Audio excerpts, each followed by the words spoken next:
Dans cette quatrième et dernière vidéo, nous allons aborder ce qui fait pour moi la véritable puissance et le véritable intérêt de l'application Plickers, c'est-à-dire l'exploitation et l'analyse des résultats des élèves. Alors, pour cela, nous allons nous rendre dans l'onglet Reports. Je ne clique pas encore dessus et on voit qu'il y a deux catégories, Question History, Score Sheet. Si je clique sur Question History, je me retrouve sur cette page. Cette page, en fait, n'analyse pas grand-chose, encore que, elle se contente de faire l'historique des questions qui ont été posées via l'application aux différentes classes que nous avons. On peut bien évidemment filtrer, poser des filtres, et si je suis uniquement intéressé par les questions posées à la 6e 6, eh bien je vais cliquer sur 6e 6, voilà, et je vois les questions apparaître, l'historique des questions. Si je suis intéressé par les questions posées à la 6e 6 et à la 6e 7, eh bien on se rend compte que certaines questions sont communes et que d'autres n'ont été posées qu'à une des deux classes. Pour chacune de ces questions, j'ai non seulement la question, la date à laquelle elle a été posée, mais aussi et surtout les scores qui ont été réalisés par les élèves. Ici, 27 réponses justes, par contre ici, 23 réponses justes et 4 réponses fausses. Alors à titre personnel, moi je ne me sers pas trop de cet onglet Question History parce que je sais les questions que j'ai posées tout simplement et j'ai vu les résultats en direct. Ce qui va m'intéresser, c'est de retourner sur l'onglet Reports et d'aller voir les score sheets, c'est-à-dire les feuilles de score des classes et des élèves. Je clique donc sur Score Sheet et je vais devoir appliquer des filtres pour voir apparaître les résultats des élèves. Donc déjà un filtre de classe.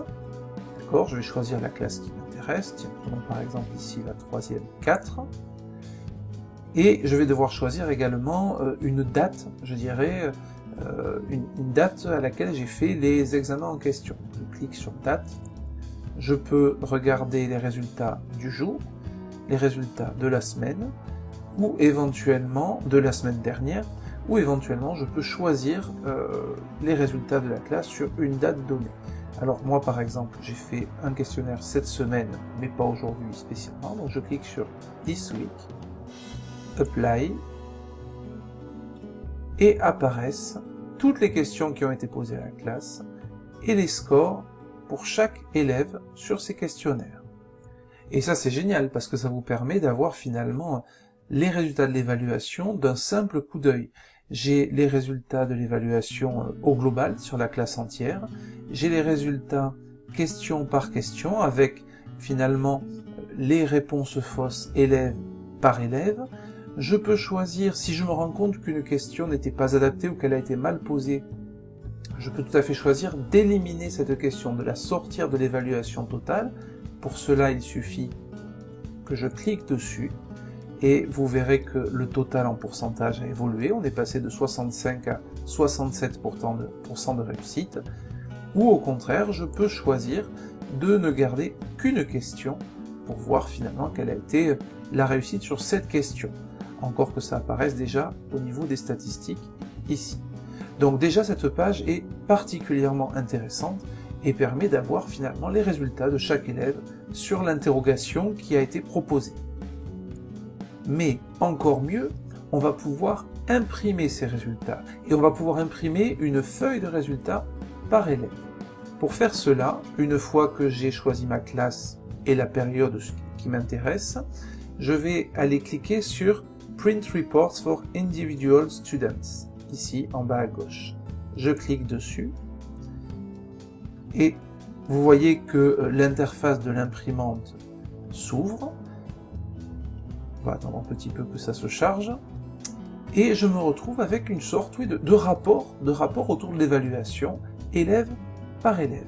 Alors ici, il contient 85 feuilles ce rapport, alors c'est beaucoup trop, mais c'est parce que je n'ai moi-même pas suivi les conseils que je vous donne dans la vidéo précédente, c'est-à-dire que j'ai prévu trop de questions sur cette évaluation, et du coup le rapport est beaucoup trop long. La première page du rapport est très intéressante pour le professeur, parce que la première page contient les intitulés des 3 questions qui ont été les les moins bien traitées par les élèves. Donc ici, ces 3 questions sont les 3 questions qu'il va falloir que je traite en priorité à l'intérieur de mon cours dans le cas d'une évaluation diagnostique, ou les questions qu'il va falloir que je traite en priorité dans la correction, puisque ce sont celles sur lesquelles les élèves se sont le plus plantés, finalement. Donc ça, c'est très utile pour le professeur. Ce qui est très utile pour l'élève, ce sont les feuilles suivantes, par exemple, ici la feuille de cet élève-là, qui se retrouve avec non seulement son score total, la date de l'évaluation, mais également la liste de toutes les questions avec ses réponses comparées aux réponses justes. Cette feuille-là, c'est juste de l'or pour les élèves parce que finalement elle sert d'évaluation, mais également de correction.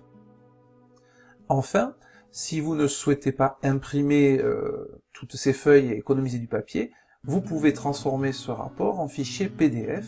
Pour cela, il vous suffit de cliquer sur « Modifier » au niveau de l'imprimante, et au lieu de choisir votre imprimante personnelle, vous cliquez sur « Enregistrer au format PDF ». Ainsi, vous vous retrouvez avec un fichier PDF qui vous sert finalement de récapitulatif des résultats de votre classe sur cette interrogation spécifique.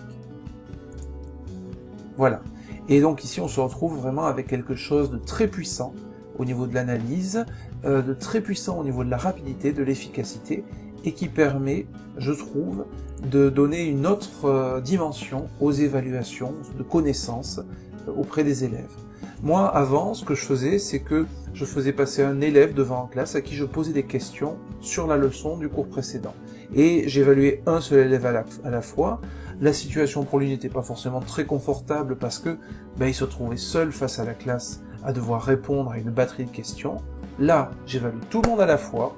Il n'y a pas de situation de timidité puisque tout le monde est en train de participer depuis sa place. Et surtout, à la fin, j'ai une vision globale et précise de l'acquisition des connaissances de mes élèves et surtout des points de leçon qui n'ont soit pas été bien expliqués, soit qui n'ont pas été bien compris. Et ça, c'est le grand intérêt de Plickers. Je vous remercie d'avoir regardé ces vidéos, j'espère qu'elles vous ont plu, n'hésitez pas à les partager encore une fois à tous les collègues que ça pourrait intéresser, et puis moi je vous retrouve pour une prochaine vidéo. À la semaine prochaine.